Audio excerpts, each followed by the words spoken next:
निर्यात या सगळ्या गोष्टी वाणिज्य मंत्रालयाकडून ठरवल्या जातील असं सांगितलं जातं. येत्या निवडणुकीत त्याचे फार परिणाम पाहायला लागले होते. हे उत्तम असेल का?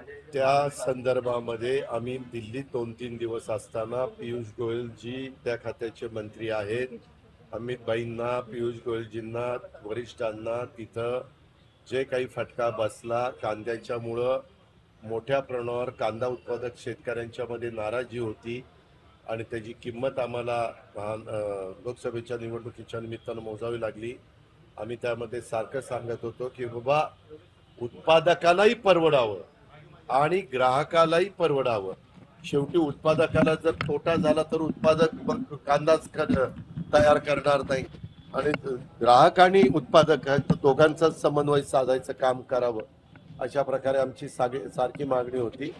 आता त्या मागणीच्या मध्ये त्यांनी पण सगळ्यांनी गांभीर्याने घेतलं, कारण आपण बघितलं उत्तर महाराष्ट्रामध्ये जळगाव आणि रावेरची जागा जर सोडली तर रावेरची जागा, तर बाकीच्या सगळ्या जागेमध्ये तिथं फटका बसलेला आहे. विशेषतः कांदा उत्पादक आमचा नगर जिल्हा आहे, आमचा नाशिक जिल्हा आहे, आमचा सोलापूर जिल्हा आहे, पुणे जिल्हा आहे.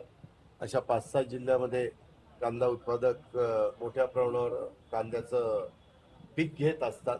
त्याच्यामुळं त्याबद्दलचे काही निर्णय झाले असतील मला माहिती नाही.